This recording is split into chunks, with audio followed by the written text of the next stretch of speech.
आपका chemistry tutor English बाबा channel पर। Students, ये हमारा chemical bonding and molecular structure का सेकंड लेक्चर है और आज का जो हमारा इंपॉर्टेंट टॉपिक है वो है आयनिक बॉन्डिंग।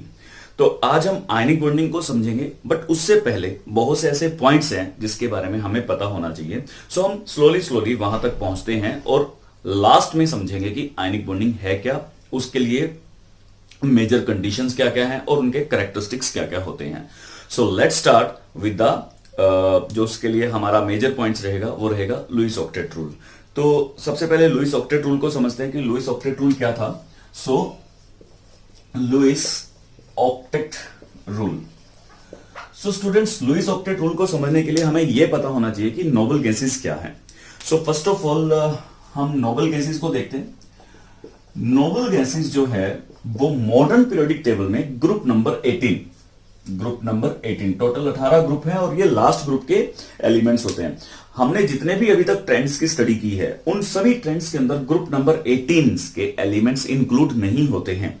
उसके पीछे रीजन ये है कि नोबल गैसेस या ग्रुप नंबर 18 के आउटरमोस्ट शेल में 8 इलेक्ट्रॉन होते हैं, ठीक है, जिसके वजह से वो किसी भी केमिकल रिएक्शन में टेक पार्ट नहीं लेते। केमिकल रिएक्टिविटी इज लो, ठीक है, वो उनकी केमिकल रिएक्टिव बहुत ही ज्यादा कम होती है। कारण यही है कि उनके आउटरमोस्ट शेल में कितने इलेक्ट्रॉन है, 8 इलेक्ट्रॉन है। जब लुईस ने इन सब एलिमेंट्स की स्टडी की तो उन्होंने पाया कि जिस भी एलिमेंट के आउटरमोस्ट शेल में 8 इलेक्ट्रॉन हो जाते हैं उसकी केमिकल रिएक्टिविटी उसके बाद 0 हो जाती है, लैक हो जाती है। सो उस वजह से वो अपनी स्टेबिलिटी ले लेता है। और यही तो हमारा कंसेप्ट था कि केमिकल बॉन्ड की फॉर्मेशन क्यों हो रही है। केमिकल बॉन्ड की फॉर्मेशन अपनी एनर्जी को कम करने के लिए, जो हम लास्ट लेक्चर में समझ चुके हैं। और दूसरा जो लुईस ने बताया वो ये बताया कि अगर उसके आउटरमोस्ट शेल में 8 इलेक्ट्रॉन हो जाएं तो वो स्टेबिलिटी को अचीव कर लेगा, यानी कि उसकी एनर्जी बहुत ही ज्यादा कम हो जाएगी। सो हमें यह चीज देखनी है कि हर एलिमेंट क्या चाह रहा है कि उसके आउटरमोस्ट शेल में कितने इलेक्ट्रॉन हो जाए, 8 इलेक्ट्रॉन हो जाए। तो इसी कंसेप्ट को आगे बढ़ाते हुए लुईस ने अपना एक रूल दिया, that is called Lewis octet rule.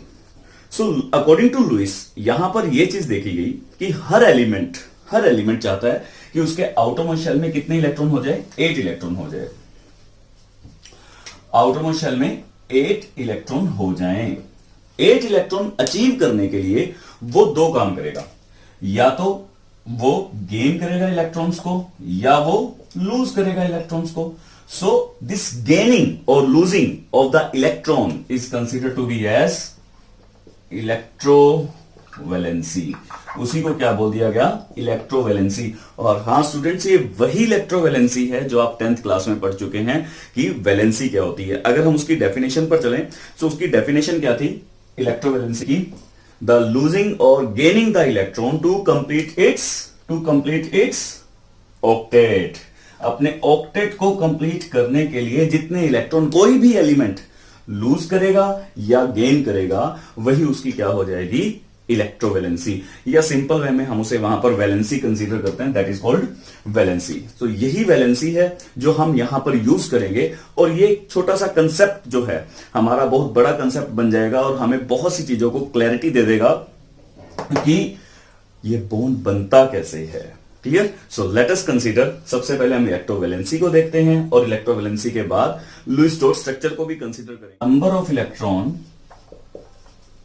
The number of electron lose और gain by any element to achieve its noble gas configuration is called, क्या कहेंगे उसे, electrovalency. That is called electrovalency. हम उसे इलेक्ट्रोवैलेंसी कहेंगे। जैसे कि फॉर एग्जांपल कुछ एक एग्जांपल को स्टडी करते हैं, जैसे सोडियम है, ठीक है। सोडियम का एटॉमिक नंबर होता है 11। क्या होता है, 11। और यदि हम इसकी इलेक्ट्रॉनिक कॉन्फिगरेशन लिखें तो ओल्ड वन लिखते हैं, 2, 8 एंड 1। हमने उसी से स्टडी किया हुआ इसे, old one that is 2, 8, 1। KLM वाली शेल, KL और M शेल में इसके कितने हैं, 1 इलेक्ट्रॉन है। तो अब इसके पास दो विकल्प हैं, या तो ये 7 इलेक्ट्रॉन ले ले और या ये 1 इलेक्ट्रॉन लूज कर दे। 7 इलेक्ट्रॉन लेना मुश्किल है, और क्या करेगा ये, एक इलेक्ट्रॉन लूज करेगा। तो ये इलेक्ट्रॉन लूज करेगा, लूज करते ही इसके ऊपर क्या चार्ज आ जाएगा, पॉजिटिव चार्ज आ जाएगा। तो sodium has 1 positive charge by losing 1 electron. कितने इलेक्ट्रॉन लूज किए, 1 इलेक्ट्रॉन लूज किया, तो इलेक्ट्रोवैलेंसी क्या हुई, 1 हुई। ठीक है, तो इसी चीज को हमें समझना है, that is called the electrovalency. तो स्टूडेंट्स एक एक करके सभी एलिमेंट्स की देखते हैं कि इलेक्ट्रोवैलेंसी क्या क्या बनती है, और उसका रिप्रेजेंटेशन का तरीका देखते हैं। ठीक है,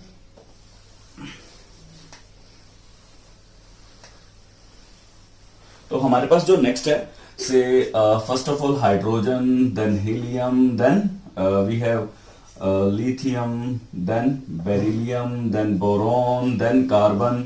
हम इन सबको एक बार कंसीडर करते हैं। इसका एटॉमिक नंबर 1 है, इसका एटॉमिक नंबर 2 है, इसका एटॉमिक नंबर 3 है, इसका एटॉमिक नंबर 4 है, इसका एटॉमिक नंबर 5 है, और इसका 6 है। याद रखें ये क्या है, हीलियम नोबल गैस है, तो हम इसे कंसीडर नहीं करेंगे। हमारे जितने भी ट्रेंड्स हैं वो 18th ग्रुप को एप्लीकेबल नहीं होते हैं। सो ये 18th ग्रुप से बिलोंग करता है।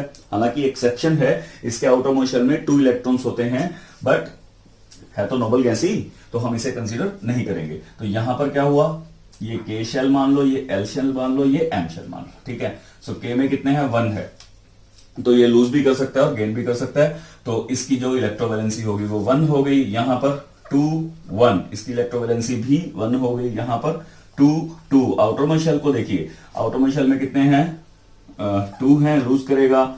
यहां पर 2 3, आउटरमोस्ट शेल में 3 हैं, 3 लूज करेगा। सो ये सारी की सारी हमारे पास क्या आती जा रही है, इलेक्ट्रोवैलेंसी। कार्बन, कार्बन का भी एक इंपॉर्टेंट केस है, देखते हैं कि क्या है। तो यहां पर 2 और 4, अब देखिए 4 का केस है, 4 लूज भी कर सकता है, क्योंकि 4 ही इलेक्ट्रॉन लूज करने हैं और 4 ही इलेक्ट्रॉन क्या करने हैं, गेन करने हैं। तो ये ना तो लूज करेगा ना गेन करेगा। यहां पर ये एक नया बॉन्ड की फॉर्मेशन करता है, जिसे हम कोवलेंट बॉन्ड भी बोलते हैं। क्या बोलते हैं, कोवलेंट बॉन्ड। ठीक है, और यहां पर हम इलेक्ट्रोवैलेंसी वर्ड यूज नहीं करते हैं, हालांकि ये कोवलेंट बॉन्ड के अंदर हम करेंगे। हम जो वर्ड यूज करते हैं वो कोवैलेंसी यूज करते हैं। ये इलेक्ट्रोवैलेंसी है और ये क्या हो जाएगा, कोवैलेंसी। ठीक है, कोवर्ड कोवलेंट बॉन्ड से लिया गया है। ठीक है, इलेक्ट्रोस्टैटिक बॉन्ड से लिया गया है, इस वजह से वहां पर आयनिक बॉन्ड की फॉर्मेशन होती है। तो ये चीज याद रखनी है, इसलिए मैंने कार्बन तक आपको एग्जांपल्स बताए हैं। अभी जो आपको आगे करना है वो ये जो आपको स्क्रीन के ऊपर जो क्वेश्चन नजर आ रहा है दिए, जिसको हम इलेक्ट्रॉन डॉट स्ट्रक्चर भी बोलते हैं। Electron dot structure, dot structure कि इन्हीं एलिमेंट्स को के साथ ही हम कुछ ऐसी डॉट्स लगाएंगे जो हमें यह बता देगा कि इसकी कोवैलेंसी क्या है। फॉर एग्जांपल हम शुरू से बात करें तो सोडियम की बात करते हैं। सोडियम की इलेक्ट्रोवैलेंसी अभी अभी हमने देखी थी 1 है, तो हमें सोडियम के साथ सिर्फ एक ही डॉट लगाना है। सो ये इसकी इलेक्ट्रॉन डॉट स्ट्रक्चर होगी, this is the electron dot structure. उसके बाद मैग्नीशियम की बात करते हैं, मैग्नीशियम के आउटरमोस्ट शेल में 2 होते हैं। ठीक है, सो दैट विल बी 2। हमें सिर्फ आउटरमोस्ट शेल के इलेक्ट्रॉन्स को ही रिप्रेजेंट करना है, याद रखिएगा। जो भी इलेक्ट्रॉन्स हम शो करेंगे that will be outermost shell, outermost shell. ठीक है, सो हम इसे वैलेंस शेल भी बोल देते हैं, याद रखिएगा। This is also known as valence shell. ये वैलेंस शेल भी है या आउटरमोस्ट शेल है, तो इसको बहुत अच्छे से ध्यान रखना है, कंफ्यूजन नहीं क्रिएट करनी। जितने भी इलेक्ट्रॉन आउटरमोस्ट शेल में हैं, हमें सिर्फ उसी को ही यहां पर रिप्रेजेंट करना है। और ये जाएंगे 7 तक। अगर 18वें ग्रुप की बात करें तो उनके आउटरमोस्ट शेल में 8 इलेक्ट्रॉन होते हैं, तो 8 से ज्यादा तो होंगे नहीं, क्योंकि 8 से ज्यादा इलेक्ट्रॉन पॉसिबल ही नहीं है। ऑक्टेट रूल भी यही कहता है 8 इलेक्ट्रॉन ही होंगे। ठीक है, तो जैसे कि हम बात करें से जीनोन की, जीनोन के आउटरमोस्ट शेल में 8 इलेक्ट्रॉन होते हैं, तो हम इसे इस तरीके से रिप्रेजेंट करेंगे और करते भी हैं। ठीक है, क्योंकि जीनोन के बहुत सारे कंपाउंड्स जो हैं इस टाइम पर अवेलेबल हैं, फाउंड हो चुके हैं, डिस्कवर हो चुके हैं, तो हमें जीनोन के जो इलेक्ट्रॉन डॉट स्ट्रक्चर है उसकी जरूरत भी पड़ने वाली है, तो ध्यान रखना है। से क्लोरीन है, क्लोरीन के आउटरमोस्ट शेल में कितने होंगे, 1 2 3 4 5 6 7। देखते हैं आया कैसे है। ठीक है, तो क्लोरीन का जो एटॉमिक नंबर होता है वो 17 होता है, तो उसी KLM शेल को देखते हैं। इसमें कितने आ जाएंगे, 2 और 8, और आउटरमोस्ट शेल में कितना आ गए, 7, और 7 ही हमने डॉट्स लगा के उसको रिप्रेजेंट कर दिया, सिंपल। ठीक है, तो हमें इस चीज को इसी वे में रिप्रेजेंट करना है। अब यहां पे क्या है, इसको ग्रुप वाइज देखते हैं कि ग्रुप वाइज ये चीज कैसे रिप्रेजेंट हो सकती है। तो ग्रुप वाइज अगर मैं इसे बनाऊं, सो दिस इज ग्रुप 1, से दिस इज ग्रुप 2, से दिस इज ग्रुप थ्री नहीं होगा, हम ग्रुप 13 लेंगे। आपको याद होगा कि वहां पर भी हमने ग्रुप नंबर 2 के बाद सीधा 13 ग्रुप को पढ़ा था। 10th क्लास की बात कर रहा हूं, क्योंकि ग्रुप नंबर 2 to 12 वो ट्रांजिशन एलिमेंट्स का होता है, उसके ऊपर ये चीज एप्लीकेबल नहीं होगी। ठीक है, then we have group number 14, then we have group number 15, then we have group number 16, then we have group number 17 और फिर आ जाएगा 18 को भी बात हम नहीं करेंगे। ठीक है, ग्रुप नंबर 1 हम उसे बोलते हैं जिसके आउटर मोस्ट शेल में केवल, यहां भी मेंशन कर देते हैं, आउटर मोस्ट शेल इलेक्ट्रॉन। ठीक है, आउटर मोस्ट शेल इलेक्ट्रॉन, तो इसके आउटर मोस्ट शेल में 1 ही होता है, इसके आउटर मोस्ट शेल में 2 ही होता है, इसके आउटर मोस्ट शेल में 3 होते हैं, इसके आउटर मोस्ट शेल में 4, 5, 6 एंड 7। अगर ग्रुप नंबर 18 की बात करें तो उसमें 8 हो जाएंगे। तो इसका रिप्रेजेंटेशन देखिए कैसे बनेगा ग्रुप नंबर 1 का। से हम एक एलिमेंट जनरल कंसीडर कर लेते हैं, दिस इज एक्स एलिमेंट, तो इसके आउटर मोस्ट शेल में 1 तो एक ही डॉट लगाना है, इसके आउटर मोस्ट शेल में 2 डॉट लगानी है। हाँ, डॉट्स आप कहीं मर्जी लगा सकते हैं, इधर लगा लीजिए, इधर लगा लीजिए, इधर लगा लीजिए, वो आपकी मर्जी है। आप कहीं भी वो डॉट्स को रिप्रेजेंट कर सकते हैं। 3 आ गए तो 1 2 3 यहां पर लगाएंगे, उसके बाद 4 आ गए तो 1 2 3 4 इस तरीके से लगा लिया। आप कहेंगे ये अच्छा नहीं लग रहा तो यहां लगा लो, यहां अच्छा नहीं लग रहा यहां लगा लो, कहीं मर्जी आप वो चीज रिप्रेजेंट कर सकते हैं। ठीक है, 5 आ गए तो x के आउटर मोस्ट शेल में 1 2 3 4 5, 5 आ गए, 6 1 2 3 4 5 6 7 का अभी हमने एक एग्जांपल किया, क्लोरीन 1 2 3 4 5 6 और 7। ठीक है, तो ये हम जनरल वे में इसका देख सकते हैं कि डॉट स्ट्रक्चर को किस तरीके से रिप्रेजेंट करते हैं। तो कोई भी सिंगल एक एलिमेंट्स को यहाँ पर एग्जांपल के तौर पे दिखा देते हैं। So for example first group की बात करें तो हमारे पास बेस्ट एग्जांपल सोडियम। सोडियम के आउटर मोस्ट शेल में कितने होते हैं 1, तो 1 डॉट के साथ अभी भी दिखाया।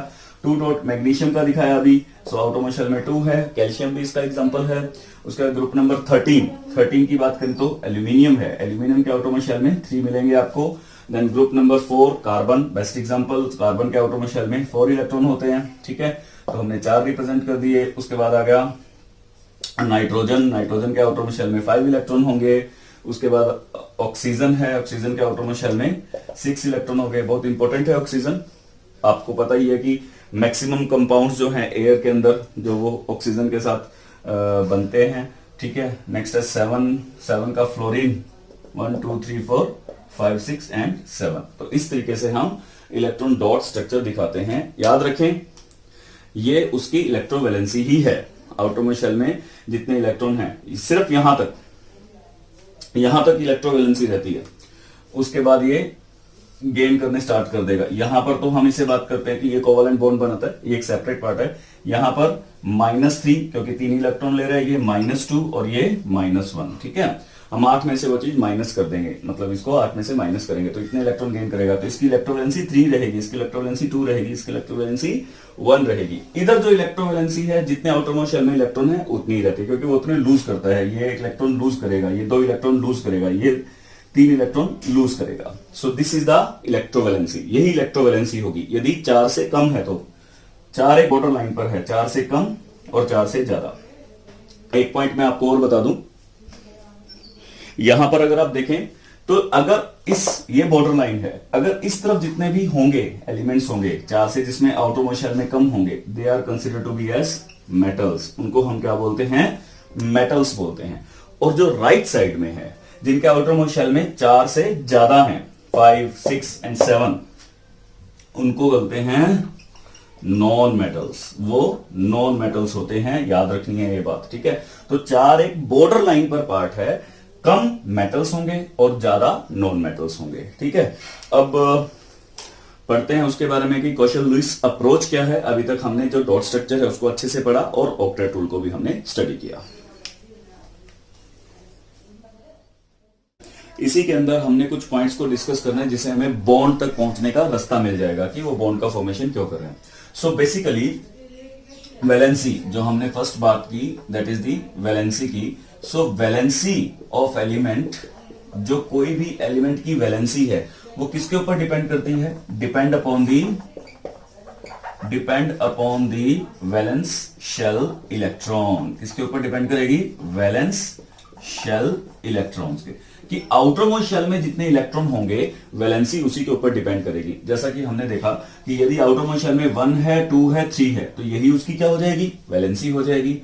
4 वाला बॉर्डर लाइन पर है, और यदि आउटरमोस्ट शेल में 5, 6 और 7 हो, तो जितने 8 में से इलेक्ट्रॉन कम है, 3 है तो 3 हो जाएगी, 2 है तो 2 हो जाएगी, और 1 है तो 1 हो जाएगी। सो ये उसकी इलेक्ट्रोवैलेंसी हो जाएगी। तो याद रखनी है ये बात कि ये किसके ऊपर डिपेंड करती है, वैलेंसी आउटरमोस्ट शेल इलेक्ट्रॉन्स के ऊपर। तो हमने इसी बेसिस पर उसको भी डिस्कस भी किया कि आउटरमोस्ट शेल में जितने भी इलेक्ट्रॉन होंगे उसी के बेसिस पर उसकी इलेक्ट्रोवैलेंसी काउंट होगी। ठीक है। सो एक्टिविटी ऑफ एन एलिमेंट, किसी भी एलिमेंट की एक्टिविटी कि वो एक्टिव है या नहीं है, वो किसके ऊपर डिपेंड करेगी कि उसके अंदर जो number of electron should be less than 8। जो नंबर ऑफ इलेक्ट्रॉन है आउटरमोस्ट शेल में 8 से कम होने चाहिए। यदि 8 से कम होंगे तभी वो उसको पूरा करने के लिए इलेक्ट्रॉन लूज करेगा या इलेक्ट्रॉन गेन करेगा। और अगर इलेक्ट्रॉन लूज या गेन करेगा तो हम कहेंगे कि ये एलिमेंट क्या है, एक्टिव एलिमेंट है, यानी कि ये रिएक्शन में टेक पार्ट लेता है। ठीक है। सो हमें ये देखना है कि नोबल गैस कॉन्फिगरेशन को पाने के लिए वो या तो इलेक्ट्रॉन को क्या करेगा, लूज करेगा, या इलेक्ट्रॉन को क्या करेगा, गेन करेगा। ठीक है। यदि वो लूज करता है तो लूजनिंग के लिए उसके ऊपर चार्ज क्या आएगा, पॉजिटिव चार्ज आएगा। पॉजिटिव चार्ज मतलब वो क्या बनेगा, कैटायन बनेगा। ये चीजें इंपॉर्टेंट है, याद रखिएगा। पॉजिटिव चार्ज आएगा अगर लूज करेगा, तो इलेक्ट्रॉन को लूज करना मतलब पॉजिटिव चार्ज। और ये टेंडेंसी जो होती है ये मेटल्स की होती है, दिस टेंडेंसीज ऑफ मेटल्स। और यहां पर जस्ट अपोजिट हो जाएगा। अगर गेन करेगा, इलेक्ट्रॉन के ऊपर क्या चार्ज होता है, नेगेटिव चार्ज होता है। तो अगर वो इलेक्ट्रॉन को गेन कर रहा है, सोच के देखिएगा, तो उसके ऊपर चार्ज क्या आएगा, नेगेटिव चार्ज आएगा। अगर नेगेटिव चार्ज आएगा तो वो क्या बनेगा, एनायन बनेगा। एनायन बनेगा तो एनायन के ऊपर हमेशा क्या होता है, एनायन किस मतलब नेगेटिव चार्ज किसके ऊपर आएगा, नॉन मेटल्स के ऊपर आएगा। तो ये चीज ध्यान रखनी है। पॉजिटिव चार्ज हमेशा मेटल्स के ऊपर आता है, नेगेटिव चार्ज हमेशा नॉन मेटल्स के ऊपर आता है। तो ये पॉइंट्स जो हैं ये अच्छे से समझने हैं। देखिए, पहला क्या है कि वैलेंसी किसके ऊपर डिपेंड करती है, हमेशा आउटरमोस्ट शेल के ऊपर डिपेंड करती है। ठीक है। दूसरा, कोई भी एलिमेंट एक्टिव कब होगा, एक्टिव वो तब होगा यदि उसके आउटरमोस्ट शेल में 8 से कम इलेक्ट्रॉन होंगे। 8 से कम इलेक्ट्रॉन तो अगर होंगे तो वो या तो इलेक्ट्रॉन्स को लूज करेगा ऑक्टेट को कंप्लीट करने के लिए, या वो क्या करेगा, गेन करेगा। ये हम पढ़ चुके हैं। तो यदि वो लूज करता है तो उसके ऊपर क्या चार्ज आएगा, पॉजिटिव चार्ज आएगा। पॉजिटिव चार्ज वाले को हम क्या बोलते हैं, कैटायन बोलते हैं। और यूजुअली ये टेंडेंसी किसकी होती है, मेटल की होती है। सो मेटल जो होते हैं ये इलेक्ट्रो पॉजिटिव नेचर के होते हैं। क्या होते हैं ये, इलेक्ट्रो पॉजिटिव, यानी कि इनके ऊपर हमेशा क्या चार्ज आता है, पॉजिटिव चार्ज आता है। तो इन रिवर्स केस यहां पर नॉन मेटल्स क्या हो जाएंगे, नॉन मेटल्स आर ये इलेक्ट्रो पॉजिटिव है तो ये क्या हो जाएंगे, इलेक्ट्रो नेगेटिव हो जाएंगे। क्या हो जाएंगे, इलेक्ट्रो नेगेटिव हो जाएंगे। तो याद रखनी है ये बात। So they will be electropositive और ये क्या होंगे, इलेक्ट्रो नेगेटिव हो जाएंगे। ठीक है। सो इसी बेसिस पर जो बॉन्ड है वो बॉन्ड बनते हैं, और उन्हीं बॉन्ड्स को हम दो तरीकों से बन सकता है, 2 टाइप्स में बन सकता है। पहला, चाहे वो इलेक्ट्रॉन को लूज करेगा या गेन करेगा, सो बाय गेनिंग और लूजिंग द इलेक्ट्रॉन, जिसको हमने इलेक्ट्रोवैलेंट बॉन्ड बोला क्योंकि इलेक्ट्रोवैलेंसी से बनता है। और दूसरा हमने थोड़ा बहुत उसके अंदर डिस्कस किया था, जिसके अंदर आउटरमोस्ट शेल में 4 इलेक्ट्रॉन थे, यानी कि उस टाइप के बॉन्ड्स को हम बोलेंगे बाय शेयरिंग ऑफ इलेक्ट्रॉन। जो बॉन्ड बना है वो कैसे बना है, बाय शेयरिंग ऑफ इलेक्ट्रॉन। क्योंकि ना तो वो लूज करेंगे और ना ही वो गेन करेंगे, वो जस्ट क्या करेंगे, उसको शेयर करेंगे। तो हम यहां पर लिंकेज या बॉन्ड को हम 2 टाइप्स में डिवाइड कर सकते हैं कि लिंकेज बनेगी कब या बॉन्ड कब बनेगा। यही तो हमारा टॉपिक है, केमिकल बॉन्डिंग। तो इसके अंदर जो हमारा लिंकेज या बॉन्ड है वो कैसे बनेगा, आइदर बाय लूजिंग और गेनिंग, जिसे हम सिंपल वर्ड में कह सकते हैं ट्रांसफरिंग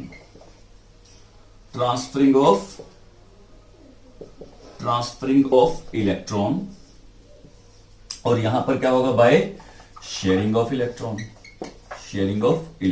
ठीक है। हमने 4 को आउटरमोस्ट शेल में 4 इलेक्ट्रॉन्स को एक बॉर्डर लाइन बोला था, उससे कम या उससे ज्यादा वालों को ही कंसीडर किया था। अगर उससे कम या उससे ज्यादा वाले होंगे तो वो क्या करेगा, ट्रांसफर करेगा इलेक्ट्रॉन को, अगर 4 होंगे तो वो क्या करेगा, उसको शेयर करेगा। तो इसके बेसिस पर जो बॉन्ड बनता है उस बॉन्ड को बोलते हैं हम इलेक्ट्रोवैलेंट बॉन्ड। इलेक्ट्रोवैलेंट बॉन्ड, या इसको हम कह देंगे आपका favourite, that is called ionic bond. क्या बोलते हैं इसे, आयनिक बॉन्ड।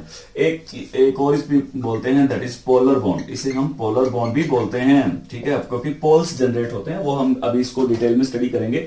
सो इलेक्ट्रोवैलेंट बॉन्ड, आयनिक बॉन्ड या पोलर बॉन्ड, हम इसे ये बोल सकते हैं। भाई शेयरिंग से होता है, शेयरिंग से जो बॉन्ड बनता है वो 2 टाइप्स का बॉन्ड बनता है। यदि वो इक्वल शेयरिंग हो और या वो अनइक्वल शेयरिंग हो। यदि वो इक्वल शेयरिंग होगी तो उस बॉन्ड को बोलेंगे हम कोवालेंट बॉन्ड, कोवालेंट बॉन्ड, ठीक है। और यदि वो अनइक्वल शेयरिंग है तो उसको बोलते हैं हम डेटिव बॉन्ड या कोऑर्डिनेट बॉन्ड, कोऑर्डिनेट बॉन्ड, याद रखना है ये, ठीक है। तो कोवालेंट बॉन्ड होगी या कोऑर्डिनेट बॉन्ड। तो और यहां पर हमें जो पढ़ना है वो कौन सा पढ़ना है, ionic bond. So let us discuss one by one all of the bonds, हम सभी के सभी बॉन्ड्स को स्टडी करेंगे and with lots of practice. अभी जो हमने स्टडी करना है वो जो आज का हमारा टॉपिक है ये है ionic bond. So let us discuss है क्या कि ट्रांसफर ऑफ इलेक्ट्रॉन से ही जो बॉन्ड बनता है उस बॉन्ड को क्या बोलेंगे, आयनिक बॉन्ड बोलेंगे, ठीक है। आयनिक बॉन्ड बेसिकली आयंस के बीच में बॉन्ड होता है। हम आयंस के बारे में पढ़ चुके हैं, 2 तरह के आयंस होते हैं, कैटायन होते हैं और एक एनायन होते हैं, उसको भी देखेंगे। So the chemical bond form between 2 और मोर एटम्स, 2 या 2 से ज्यादा एटम्स भी हो सकते हैं, as a result of transfer of 1 और मोर इलेक्ट्रॉन, एक या एक से ज्यादा इलेक्ट्रॉन्स के ट्रांसफर से जो बनेगा, then from one atom to the another atom is called ionic bond, ठीक है। शायद डेफिनेशन बहुत बार डिस्कस हो गई है, अब उसको एप्लीकेबल करते हैं। से फॉर एग्जांपल ए है, ए ने एक इलेक्ट्रॉन को लूज किया, अगर ये इलेक्ट्रॉन को लूज करेगा तो उसके ऊपर पॉजिटिव चार्ज आएगा। अगर पॉजिटिव चार्ज है तो मैं उसे क्या कहूंगा, दिस विल बी, याद रखिए इट इज अ मेटल। ये क्या है, एक मेटल है, और मेटल है और उसके ऊपर चार्ज क्या है, पॉजिटिव है, तो ये क्या है, कैटायन। क्या है ये, कैटायन है, याद रखना है, इसके ऊपर पॉजिटिव चार्ज है, पॉजिटिव चार्ज है, कैटायन, एक आयनिक पार्ट, ठीक है। से बी है, बी ने एक इसी इलेक्ट्रॉन को गेन किया और इसके ऊपर क्या चार्ज आ गया, नेगेटिव चार्ज आ गया। नेगेटिव चार्ज मतलब ये क्या है, नॉन मेटल, ये क्या है, नॉन मेटल, नॉन मेटल। और ये अगर नेगेटिव चार्ज है तो इसको क्या बोलेंगे, अनायन बोलेंगे। और जब ए पॉजिटिव और बी नेगेटिव जब एक दूसरे को अप्रोच करेंगे तो इनके बीच में जो फोर्सेस ऑफ अट्रैक्शन सेटअप होंगी जिसकी वजह से बॉन्ड का फॉर्मेशन हो जाएगा, उस बॉन्ड को क्या बोलेंगे, A B, that is called ionic bond. ये आयनिक बॉन्ड बन गया। बेसिकली ये कोई बॉन्ड नहीं है। अगर हम बात करें, हम ए और बी को कभी भी इस वे में नहीं शो करेंगे, यानी कि कोई भी अगर आयनिक बॉन्ड से चीज बनेगी तो हम उसे यहां पर बॉन्ड को नहीं दिखाते, यहां पर हम सिर्फ उसको इस वे में दिखाएंगे। हम इसके बीच में फोर्सेस ऑफ अट्रैक्शन को शो करते हैं, कोई डायरेक्शन नहीं होती है, ठीक है, सिर्फ फोर्सेस ऑफ अट्रैक्शन होती हैं। तो हमें इस चीज को समझना है, it is just force of attraction. एक पॉजिटिव और नेगेटिव चार्ज के बीच में जितना फोर्स ऑफ अट्रैक्शन होगा उतना स्ट्रॉन्ग बॉन्ड होगा, ठीक है। वही चीज को हमने यहां पर रिप्रेजेंट करना है, ठीक है। जैसे कि फॉर एग्जाम्पल, इसका जो बेस्ट एग्जाम्पल है, हर बार ये एग्जाम्पल दिया जाएगा NaCl का, ठीक है। वी नो दैट सोडियम है, इसकी इलेक्ट्रोवैलेंसी 1 होती है, बाय लूजिंग 1 इलेक्ट्रॉन, तो इसके ऊपर क्या चार्ज आ जाएगा, एक नेगेटिव चार्ज, पॉजिटिव चार्ज आ जाएगा। क्लोरीन है, chlorine will take this electron और उसके ऊपर क्या चार्ज आ जाएगा, नेगेटिव चार्ज आ जाएगा। सो ये जो इन दोनों के बीच में बॉन्ड बनेगा, Na पॉजिटिव और Cl नेगेटिव, क्या बनेगा, NaCl बॉन्ड बन गया, ठीक है।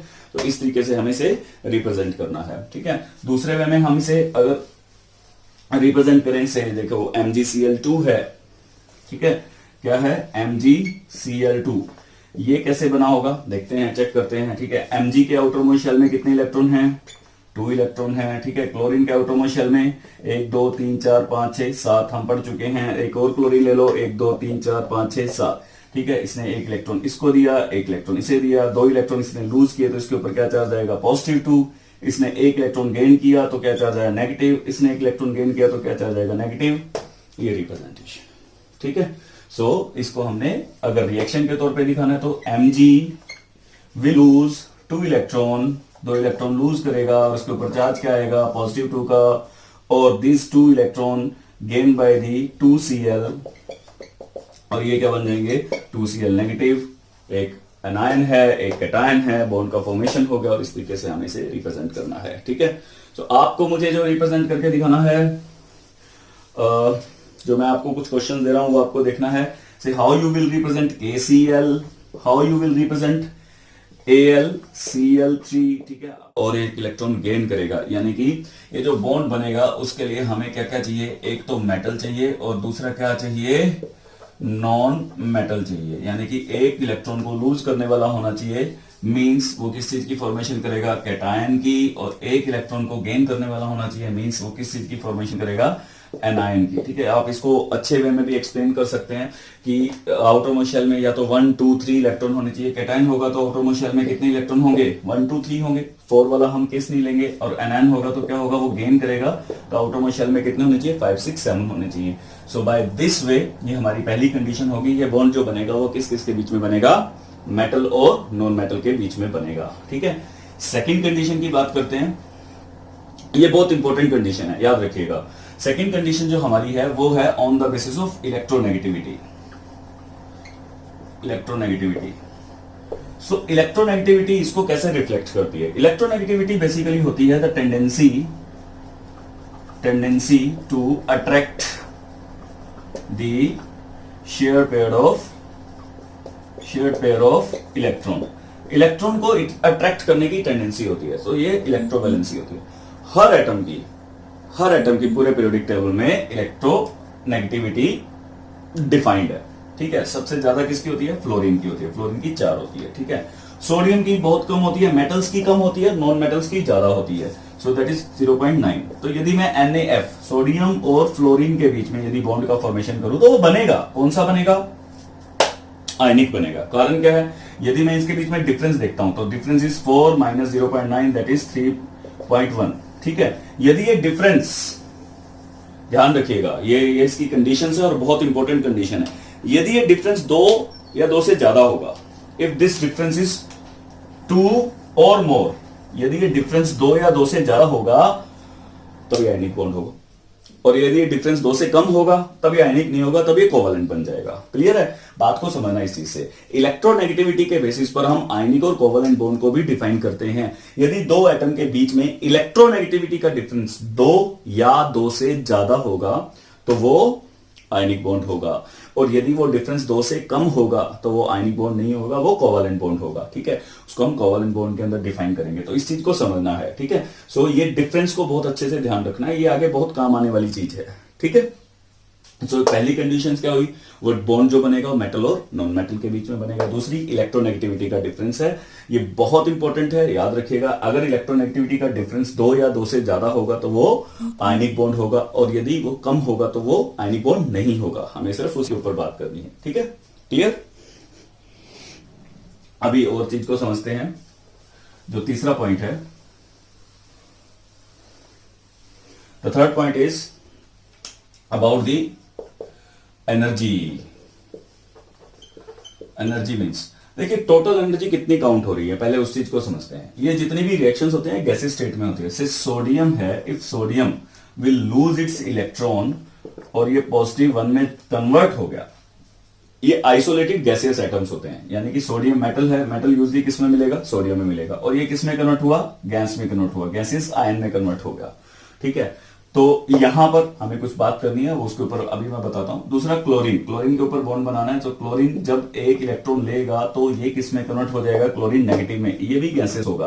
कौन कौन सी एनर्जीज यहां पर एसोसिएटेड हैं, टोटल एनर्जी का सम देखते हैं कि क्या क्या है। ठीक है, अभी थोड़ा सा इंपॉर्टेंट पार्ट है, ध्यान से देखिएगा। सोडियम सॉलिड है, सबसे पहले सोडियम को किस में कन्वर्ट किया गया, सोडियम गैस में, सोडियम गैस में। तो something is converted to solid to directly gas, this process is known as, इस प्रोसेस को क्या बोलते हैं, सब्लिमेशन। क्या बोलते हैं इसे, सब्लिमेशन। एनर्जी दी जाएगी। ठीक है, तो हम इसे लिखते हैं delta sublimation H।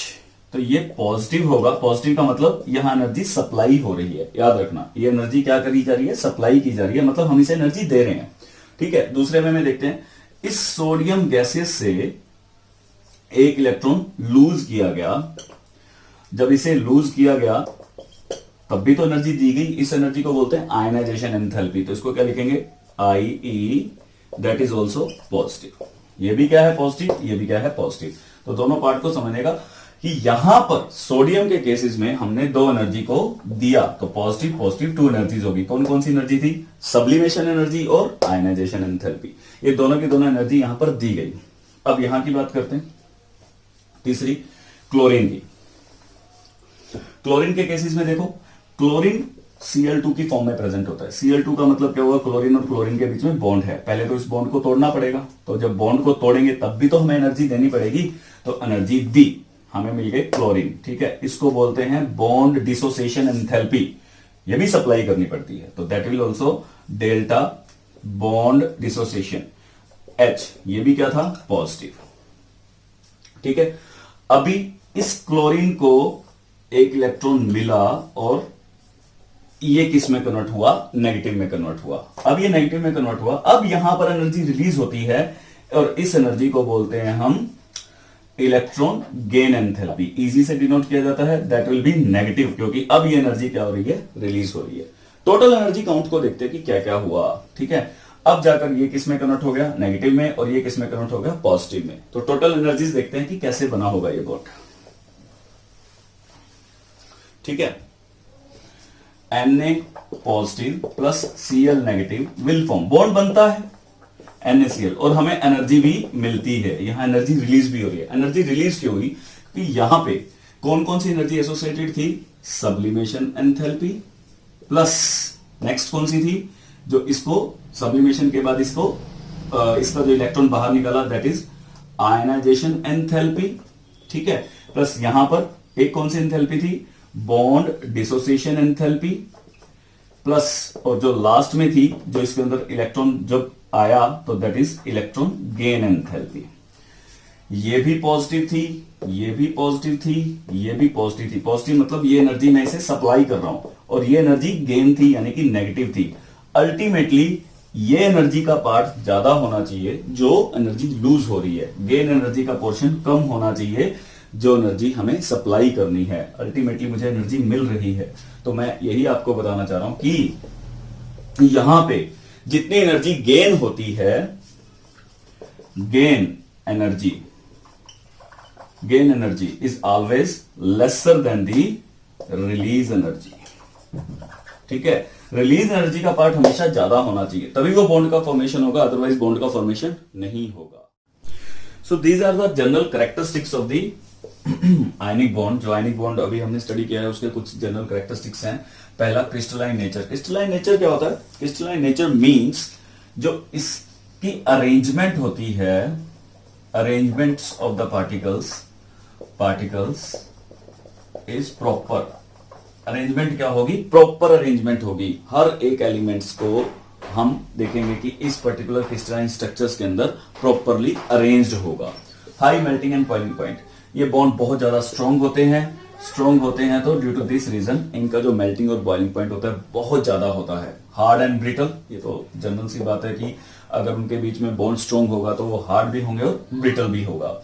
Solubility in the ionic solvent, एक फॉर्मूला होता है डिसॉल्व लाइक डिसॉल्व। अगर आपने सुना हो तो डिसॉल्व लाइक डिसॉल्व, मतलब कि कोवलेंट के अंदर डिसॉल्व होता है, ऑर्गेनिक में, इनऑर्गेनिक में। सो ये सारे के सारे इनऑर्गेनिक सॉल्वेंट्स हैं, तो ये आयनिक होते हैं, आयनिक नेचर के होते हैं, तो आयनिक में डिसॉल्व होते हैं। जैसे ये बहुत रेडिली वाटर के अंदर डिसॉल्व हो जाते हैं। Next is electrical conductivity, they are bad conductor in solid state. ये अपनी सॉलिड स्टेट में बैड कंडक्टर होते हैं। हाँ, मोल्टन स्टेट में they are good conductor. In molten state they are good conductor.